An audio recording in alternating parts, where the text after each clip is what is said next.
Welcome to the channel, ladies and gentlemen. We are. What are you laughing, man? Every time I see that mask, I just call this movie the Nicolas Cage mask edition because it kind of looks like Nick Cage. I'm sorry.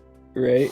Well, we are continuing our journey into the Halloween franchise, and we're going to be talking about Halloween 5, The Revenge of Michael Myers. But we're not just going to be talking about the movie. We're talking about the sins of Halloween 5.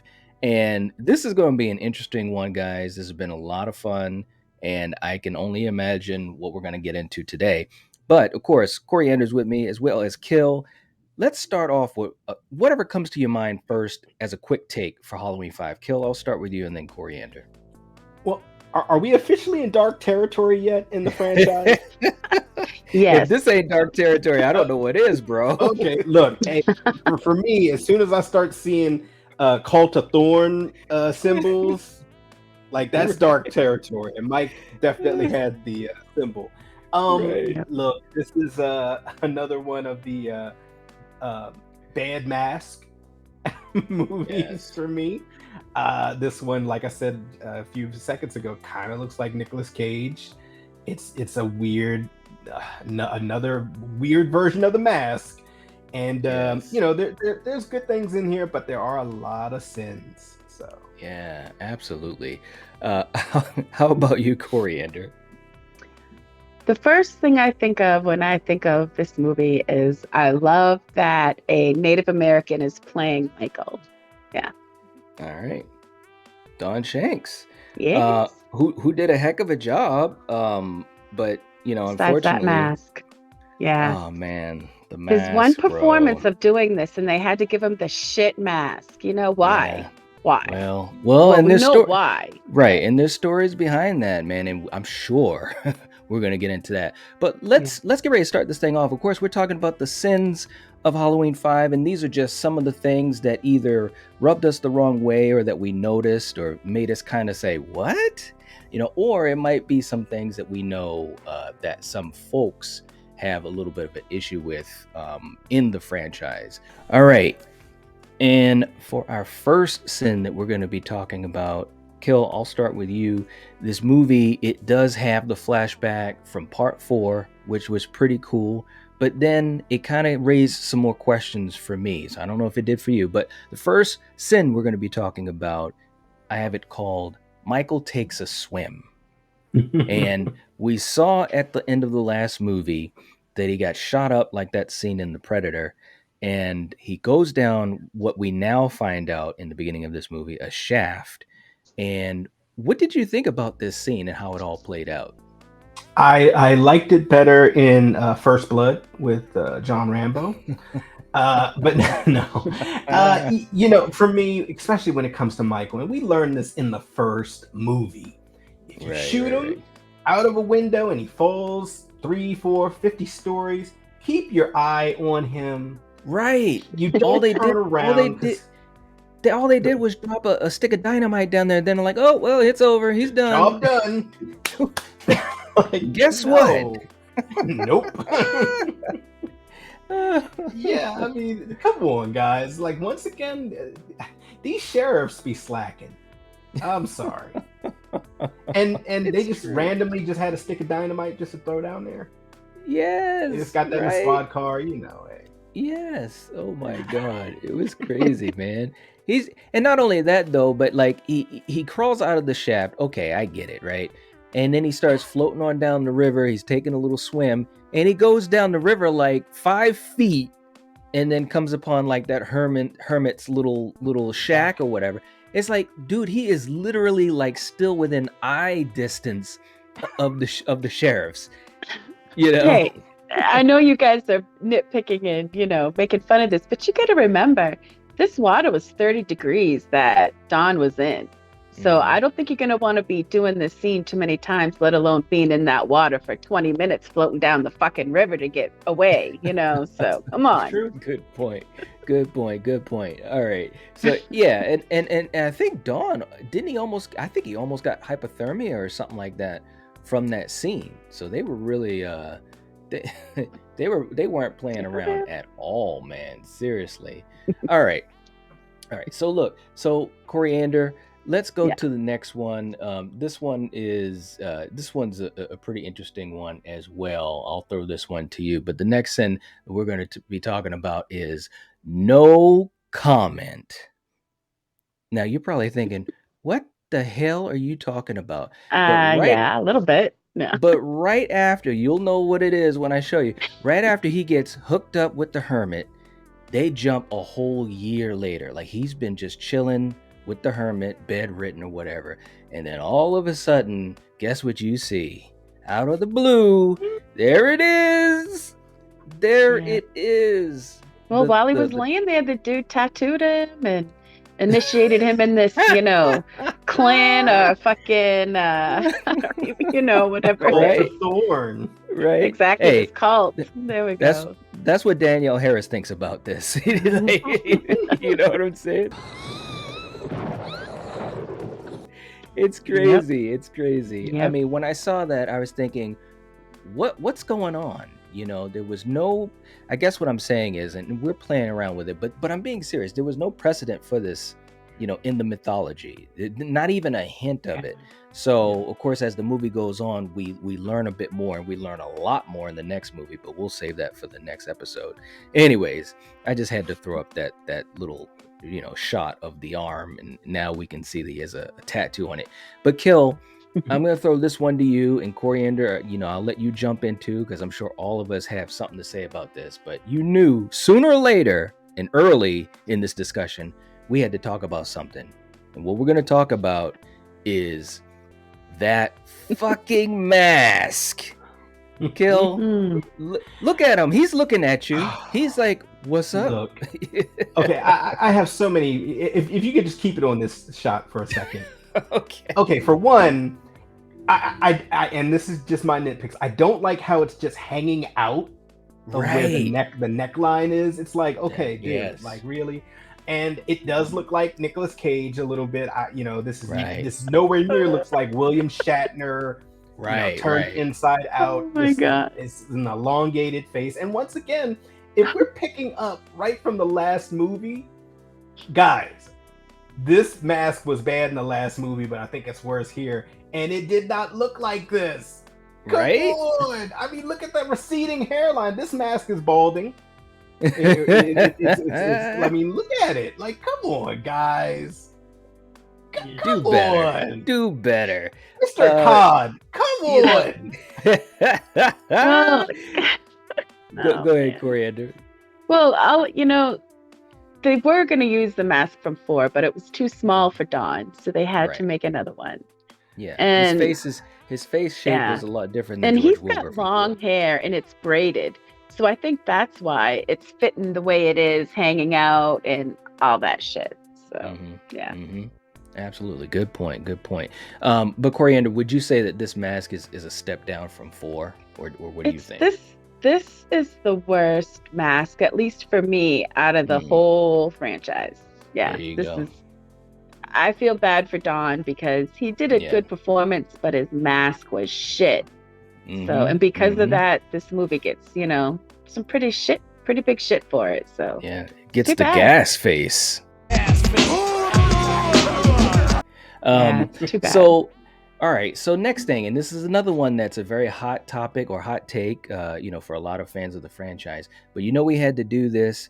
I'm going to pass it on to you, Coriander, because I know what you may be thinking about this. We have to talk about a certain character in this movie, and there's 4 letters in the name. I'm gonna just spell it out for you, and here we are. Dude. There it is. Tina. Tina.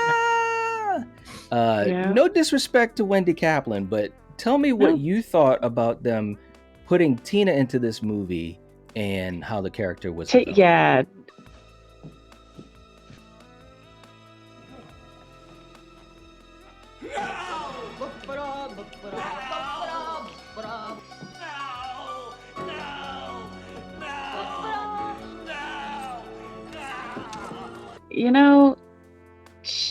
I loved how she, loved Danielle and, that was the cool. That was probably like the only cool thing about this chick. Other than that, she's just annoying, at least for me.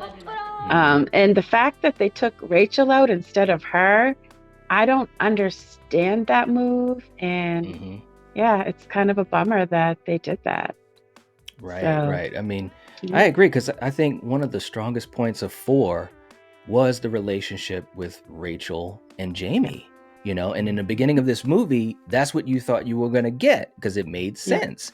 You know, Jamie is traumatized from the events of 4, as she should be. But they do this huge switcheroo on us, which is kind of like, wait a minute, what? We're going to now follow this other chick that, I mean, don't get me wrong, I get it that she was close to Jamie, but it just didn't work for me. Did it work for you, Kill? No. And I'll tell you why. And I think the best thing about Tina was her dog Max. Just saying. Shouts out to Dobermans. He was so cute. Right. I love Tina. She's fun. She's a fun, loving girl. I love her energy. But once again, this horror movie takes notes from Nightmare on Elm Street, where hey, we're gonna kill the final girl at the beginning of this movie. Took shots from Jason. We're gonna kill the final girl in our last movie right at the beginning, pretty much this one. And Tina has 9 lives like a cat. Right. Tina should have died so many times in this movie. Yep. The first one going to the house where the other the protagonist, final girl from the last one died. Getting in the car with Michael Myers. Yep. And we'll probably definitely, yeah. And then later on going into the bar where her friends are, doing stuff. And so it was just so many times that Tina could have and should have died. But yeah, I just didn't understand why they felt the need to flip it. Maybe to just catch us off guard. Like, oh, you guys thought it was going to be her, but now she's gone. I don't know. Right. It's a lot about these movies and during this period that I don't know. It's baffling. It's really baffling. Kill. I agree with you 100% on that. It's just really baffling. I don't get it, but hey, what are you gonna do? It was the 80s, or at least it was 1989. So, Coriander, I'm gonna throw this next one to you, and this one to me is one of the biggest sins in this movie. Because I kind of piggybacking off what Kill was just saying, but we got to talk about how Rachel was done dirty. Yeah. I mean really done dirty. Ellie Cornell, I thought was fantastic in 4 and in the small pieces of what she had in this movie. But what did you think about that? And did it like throw you off when you first watched this movie? Well, obviously it was, like we said, you didn't expect she was going to die. And if she was, like in the beginning of the movie, and yeah, she was done dirty. I mean, he took her out with a pair of scissors. He was stalking her around the house. And the next thing you know, oh, I'm behind you, boom, and it's over. I'm not saying she needed to be like shredded and ripped in half and decapitated, but, it would have been nice to, give her a good farewell and not just here you go, bye, Well, Ellie Cornell, if you're gonna take out, go ahead. Yeah, she even said that she wanted a better death than what she got. I mean, that's kind of the fun of these horror movies. If you're not a survivor, if you're gonna take me out, make it good, not just a fucking it's over. So yeah. Well, and here's another thing I want to pass on to you about it, Kill, to throw it in there. Not only did they take her out in a crappy ass way, but they also like really changed her whole character flow. Like they totally sexualized her in that scene. I mean, she's literally about to shower up. She's getting half naked in front of a window, right there at the window, and then she's showered up. Which there was another goof there, and me and Coriander were talking about this earlier, where she's in the shower, but she's got panties on it. You can tell. But it's like, why even have her do that? She was a very good and smart character in the first movie, kind of in that same mold as Laurie Strode. And you got the scenes where Michael is stalking her, and then watch this. She literally, right here, should be able to see Michael.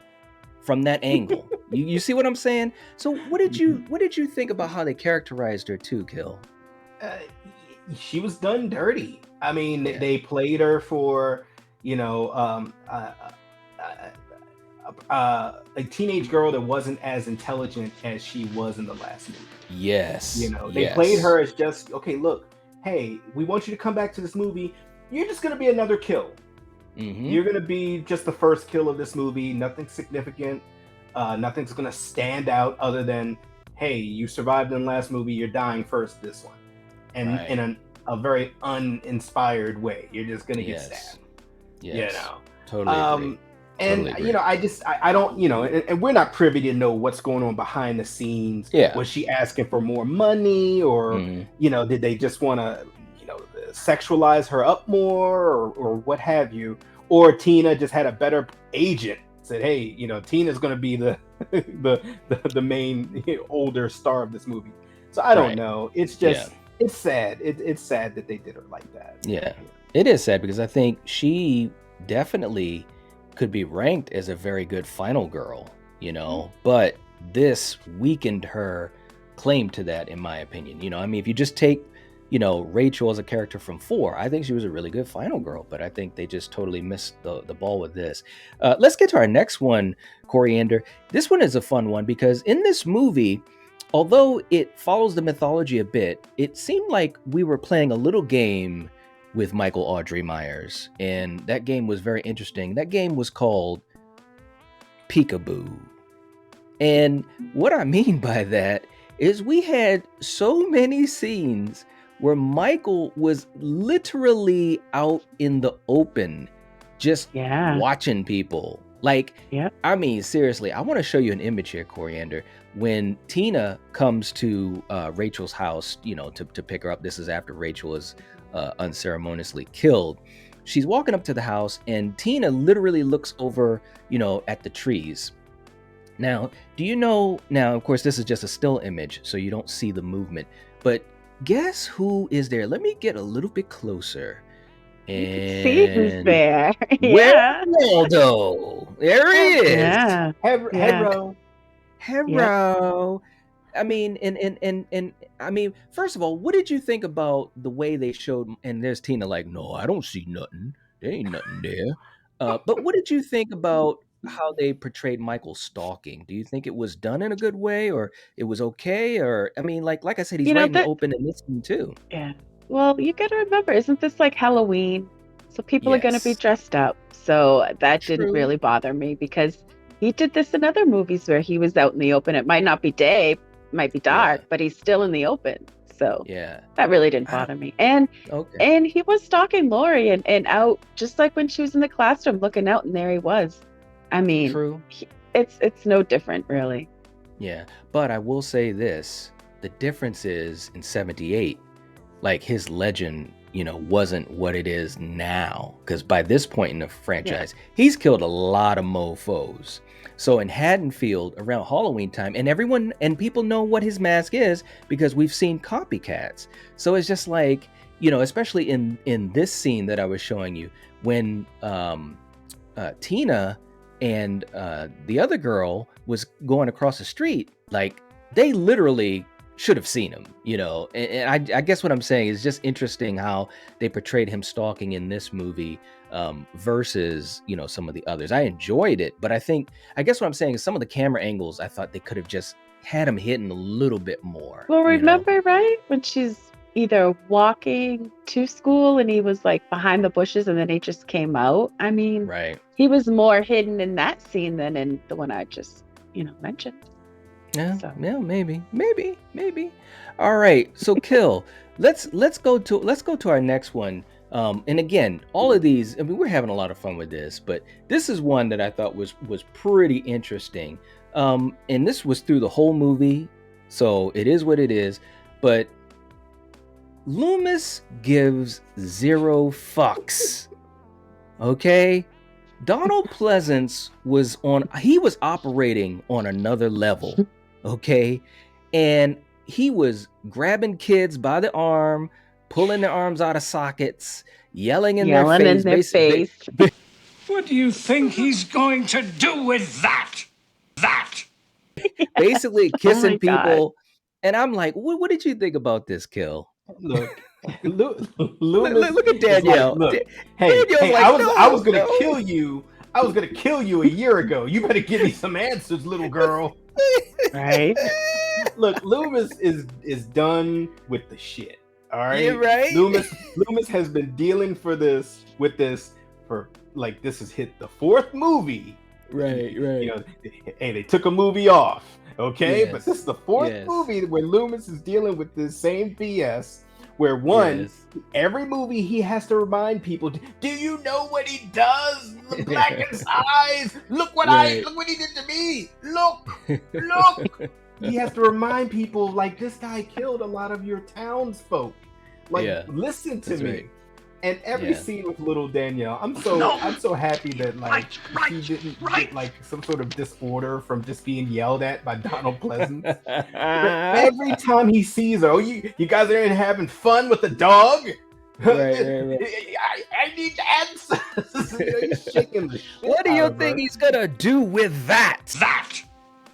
And the poor people, the poor workers at the hospital that she's at, like, oh, I have to put a trach tube in her. She can't breathe. No, she's bullshitting. Let her go through this. I need answers. Doctor, she's about to die. I don't care. Right. You wanted to kill this little girl anyway. That's right. I mean, no. He did say And he's that, always like 2 steps away from her. Like Donald was literally transporting in this movie.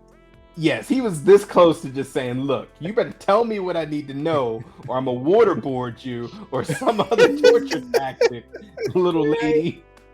Oh, man, I love it. All right, so look, we got to talk about this too, Coriander, and I know you're going to love this. This next one, you meet a lot of people in the world, right? And every once in a while, you meet someone, and the first question that comes to your mind is, who the hell is this guy? And we see this, through the movie. First time we saw it, and I'm just like, wait a minute, what? Why are we zeroing in on this particular moment? You guys know what I'm talking about when the bus pulls up and you got those black boots on. Coriander, tell me, first of all, what do you think of this, and just what are your thoughts on this Man in Black character in general? Okay, so before I give my answer, I just want to say that they're paying homage to Johnny Cash, which is pretty cool because I like Johnny Cash, Yeah. He was even in an episode of Little House on the Prairie, which is a really good one. And yeah, I was, every time I think of it, I think of Creighton Duke from, Jason and the Worms, both of your favorite Jason movies. Right. But it's interesting, this guy. You're like, who the fuck is this? Why is he here? And why is he dressed like that? No. Right. No, you're right. And it's like, what are they doing with this thing? You know what I'm saying? It's just one of those scenes that just didn't seem to fit. And I will say, when Just I first like saw it the as a mask, kid, it didn't fit. right? If it doesn't fit, you must have quit. But no, Right. but I was thinking at the time when I was a kid, I was like, okay, well, maybe this could be something that's pretty interesting. But obviously, we'll get to that. In Kilby's shaking his head. No, it's not. All right. You think they're ever going to properly explain the Man in Black? No. All right, so I just listen. did for you. Right, I just did. exactly. That's true. So, Kill, this is the next one we got to talk about. In this movie, we've seen it through and through again. We got to talk about Haddonfield has some of the greatest cops ever. And I mean, there's multiple moments. What did you think of the cops in general? You know what?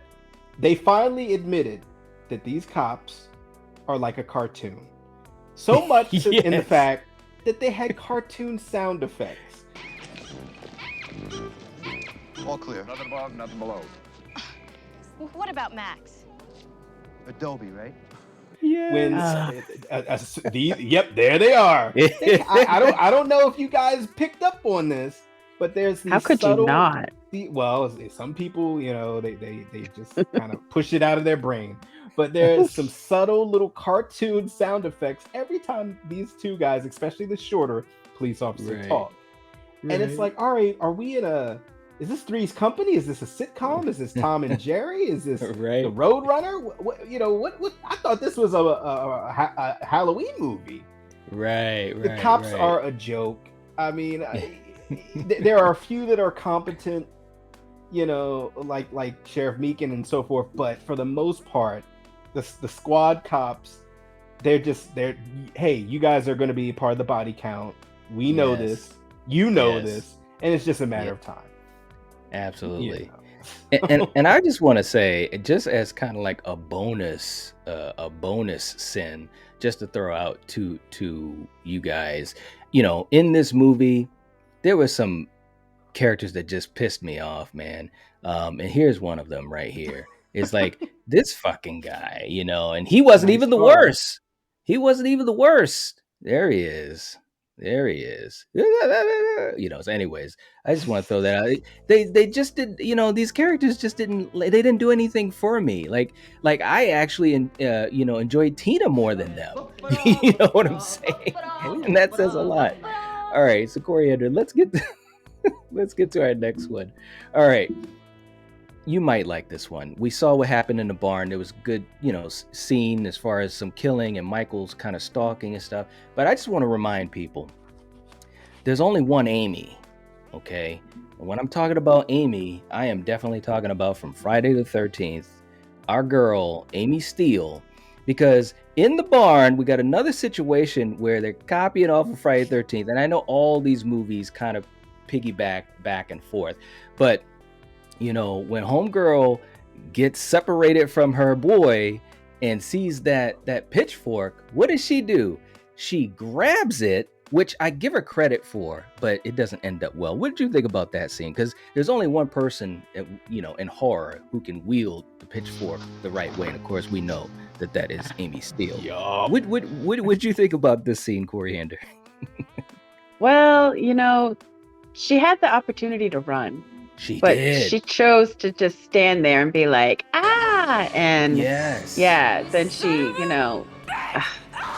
I don't know, yeah, that's what happened. Exactly. She got what she deserved because she did a dumb move and stayed. So, right. I mean, and I give her kudos for pulling that out of her boy, because that would be tough, right. Pulling that out of your partner. Right. So I get it, but yeah, the fact that she held it upside down, it's like, what the fuck are you, I get the situation is fucked up and you're scared, but right. Come on, this is your life we're talking about, so. That's right. Yeah, Do better. I mean, hey, she got what she got.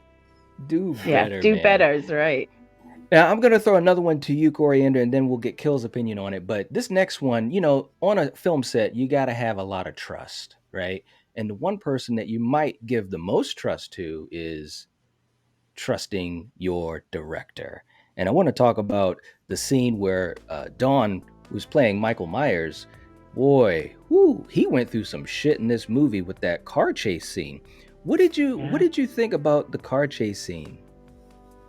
That was a good scene. I mean, he was trying to run down, Danielle and her little buddy there, and Tina, and he didn't give a shit. Right. And he was going like 30 miles an hour when he smashed into that tree. And he did almost die because the director didn't yell like cut or whatever they say. Yeah. And yeah, he was lucky to get out of that, out of that situation.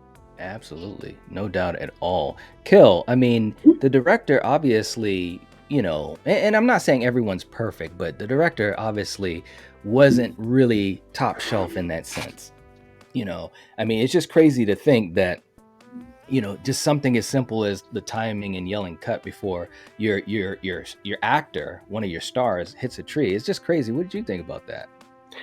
I just think, Michael needs more driving practice. He has great taste in cars. I will say that car was badass.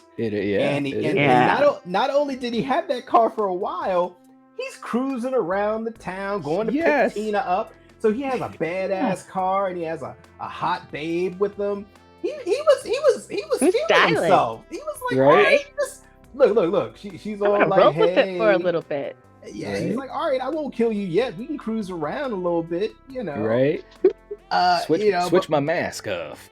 yeah, but once again, and we kind of joked about this on the last one.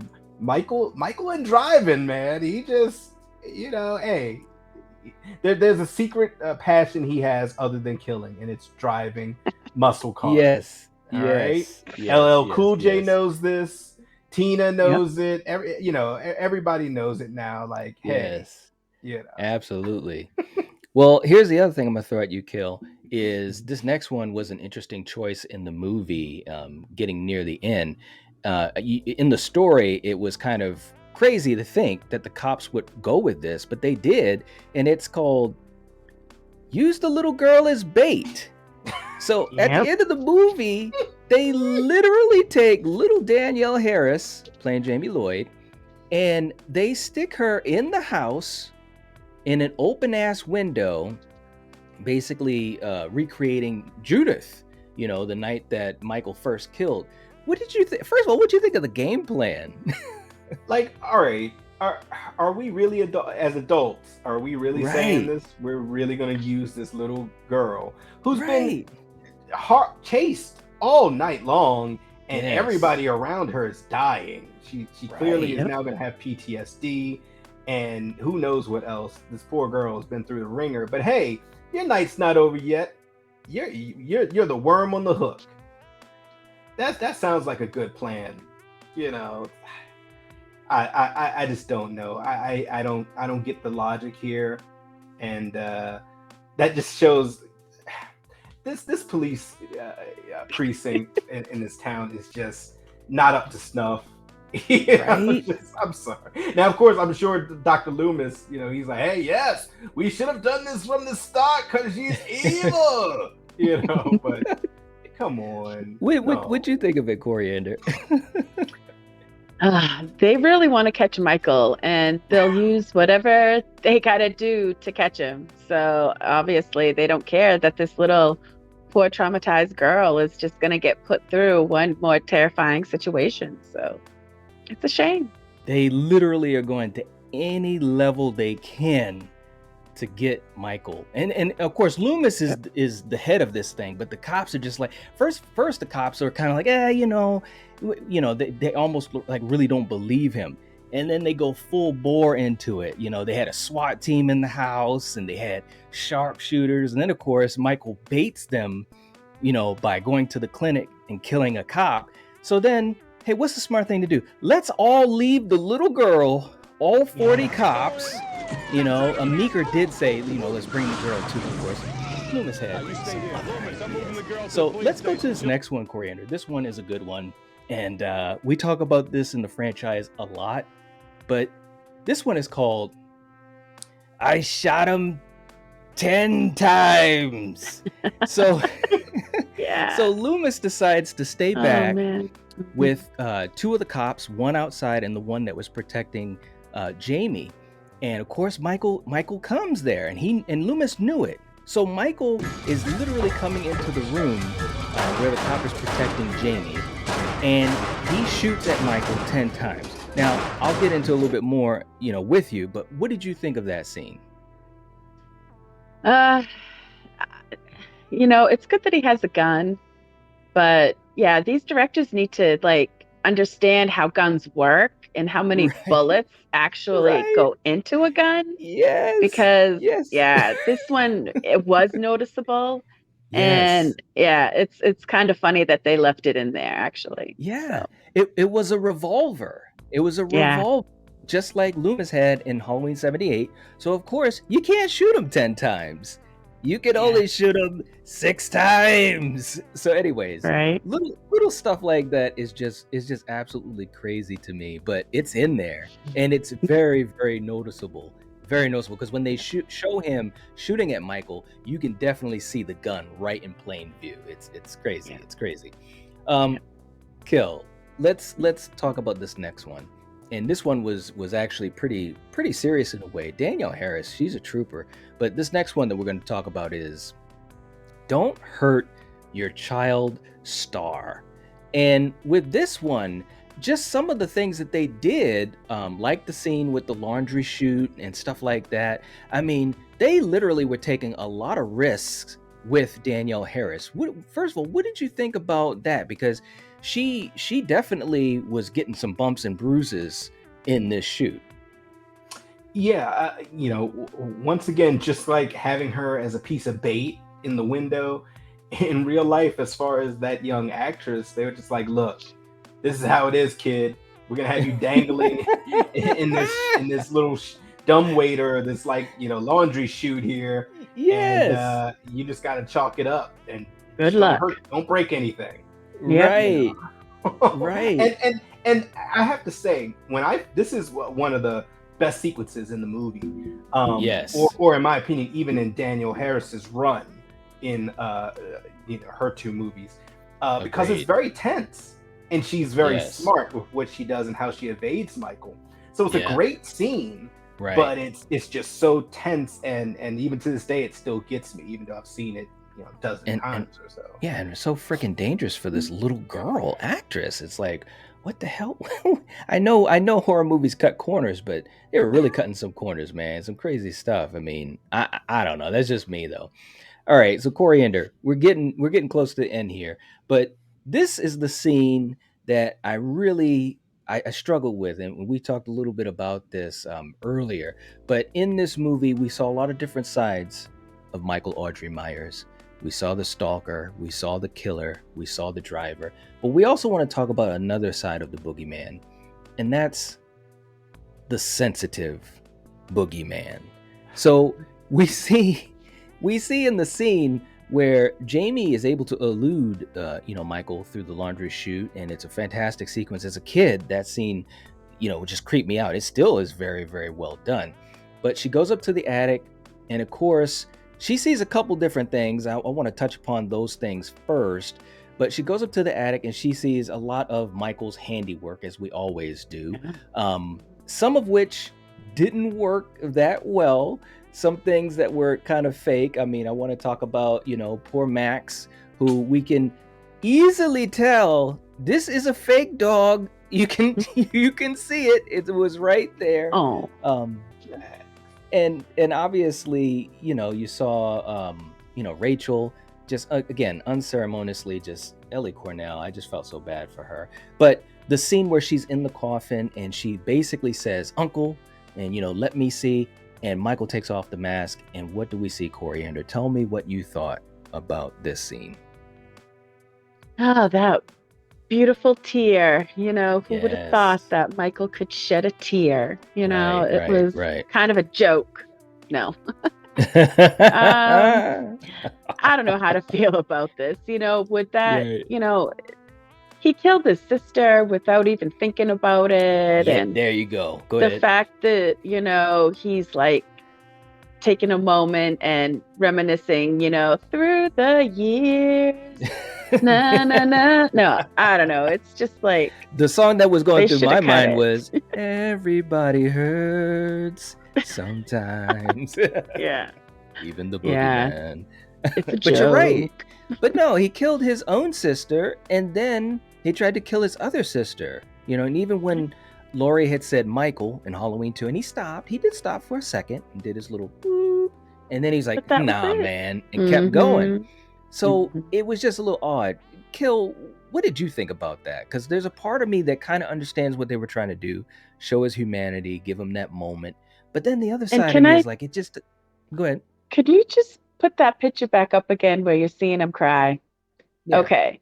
First of all, that's not Don, right? That's some white dude that for some reason they're showing to have them, to have Michael cry, because no, Don has tanner skin. So I just think, what the fuck is up with that? Why couldn't they, accept that he had darker skin and let him cry instead of putting in this fucking eye double for him? It's fucking stupid. Just another one of those things. But Kill, what did you think of this scene? Coriander said it best. It's stupid. Like, I'm sorry. The shape is not human. He's got the blackest eyes. Like, I don't need to those see are white this. boy eyes. He is a white boy, but I'm just saying, those aren't evil eyes. that eye had Right, some right. tenderness. You could see it. No. But All right. yeah, it was kind of pointless. Like, Right. look, this movie and definitely the next one, they have a lot of sins. And this right here was just kind of just as pointless as putting the mark of Thorn on him, the man in black, and all the things that they were guiding to leading to the next movie. It served nothing, in my opinion. Yeah, man, I agree. Yeah. I agree. It was definitely one of those things that was a head scratcher. Even when I was a kid, I was a little kid. You remember that, Kill? We were watching these movies as kids, and I just didn't get it. I really didn't get it. Let's move to another one here. And this is kind of like a bonus. This is like a bonus sin because we talked earlier about how Loomis was just on a different level. And he definitely went down that road once again because, when you want to catch a killer, you'll do anything, Kill. You'll do anything. And you'll even use a little girl as bait. Coriander, I know we were cracking up at this scene, but what did you think about this? And then, of course, when he finally traps Michael and just goes off on him. I was thinking to myself, this poor kid. Oh my God. Now Loomis is like pulling a fucking Weekend at Bernie's and throwing her in front of him. And here she is, take her. It's like, oh Take my the little God. girl. Can you catch her, Michael? Yeah, I felt bad for poor little, I know. Danielle. Yeah. I know. Kill, when he starts going off with him, die, Michael, die. I mean, he literally, he hurts Don Shanks in that scene. Don Shanks, his nose got broken in that scene. But I mean, I call this a sin, but in a way, it's actually some badass shit from Loomis. But just the setup of it, the fact that you're living in a town that has this history with Michael Myers, and you have to rely on his doctor, who's in his 60s or whatever, to be the one to capture him single-handedly. That's what gets me, man. What do you think about that? Look, Dr. Loomis is the OG. He is also the ultimate hype man, and he knows Michael better than anyone on the planet. Right. And to the point where he's beating the shit out of Michael to the point where he almost kills himself. Like Right? Right. Like just falls out on top of him. Like just die. Oh man. It always comes down to Loomis. It always does. He could have the army backing him up. And Michael will go through them all or redirect over half of them, and they'll be heading out of town someplace. And guess who's left holding the bag? Good old Loomis. All right. Exactly. And it always comes down to him and his little revolver with shot at 6'5", and whatever female protagonist is the final girl. Right. I mean, he literally, he was talking to Michael, he's comfortable. Loomis is comfortable. That's what he is. Because he's literally like turning his head away from Michael and just chatting it up and this and that. And, but it does ultimately come down to him. And I love it. I love it. It's one of those things that, as crazy as it seems in the story, it works. I think it only works because of the commitment of Donald Pleasance and the greatness of Donald Pleasance, All right, Coriander, we're almost done with this thing here. We saw Loomis single-handedly capture Michael Myers, and you wonder what the next scene would be. But the next scene that happened, I did not expect to actually see it the way I saw it. We saw Michael as the prisoner. Now, I'm just going to let you tell me what you thought about this scene, because it's like, okay, well, we captured Michael Myers, and what are we going to do now? What'd you think about it? Well, he's just like any criminal until you go in front of a judge, you get put in jail. So yeah, I with mean, your mask. Yeah, usually they like take everything from you, and so the fact that they probably didn't want to get too close to him, which I don't blame. Let the fuck have his mask and put him in the cell, and good enough. Right. He's locked away, and apparently everybody thinks it's all good. So Right. Good point. Kill, the last thing that we're going to talk about, and I think that, I know you know where we're going to go with this. This had to be the final thing that we talk about. But, Michael's chilling in jail and, waiting his trial or whatever, Now, the one thing that we didn't expect is a crossover. We've seen these types of things before, but I want to talk about somebody. I want to talk about the Predator in Black. Because, listen, we've been waiting to see what this guy in these black boots was going to do. And we found out exactly what he was going to do in that final scene. What'd you think about it? Man, look, just like you were saying how, like, okay, now he's a prisoner. You weren't really expecting that. I wasn't expecting the Predator to come through the sheriff's station. The Terminator to come through the sheriff's station, blow a hole in the wall, break out Michael. And Michael does not try to kill this man. Michael's like, all right, cool, let's get on our horses and ride off into the sunset.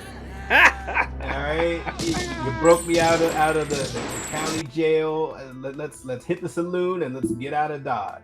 Right. And I remember when I first saw that, I was just dumbfounded. Like, who is what just happened? What? Right. Like, he literally has a machine gun and he's got explosives on him. He's ready to go. He's literally ready to go and break Michael out. It's like, how did he know that Michael was gonna get caught? And I don't know. The whole thing was it's all over the news. Come on, man. I guess. Maybe. This is what Danielle thinks of that, Coriander. That's what she thinks of that. And that's what she thought about the end of the movie too, man. I will say, as a kid, I was curious because I'm like, who the fuck is this guy? Right? And it was sad at the end because she walks into the station. Of course, when the explosion happens, the cop that was going to escort her away says, wait right here, I'll be back. It's like, no, dude, like, drive off with the little kid and you call for backup because you know what's popping off. Michael Myers is in custody. Something's going on that has Michael Myers' name in it. But anyways, poor Jamie, she walks in there, which was kind of crazy too, and all you hear her say is no. And then it cuts and I'm like, I gotta see part 6 and see what else Danielle Harris is gonna do. So anyways, yeah. So anyways, man, what an ending. Some crazy things in this movie, but some good stuff too. But definitely a whole bunch of sins that we talked about, man. And I don't know, man. It's this movie is baffling in a lot of ways, but I think you're right, Kill. We had the most sins in this movie. We went to 18 plus some bonuses, man. It's crazy. It's crazy stuff.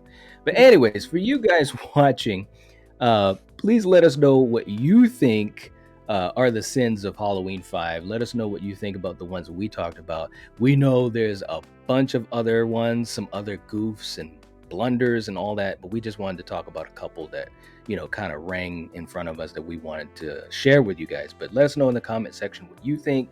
Please give the video a like. That would help to support the channel and we'd really appreciate it.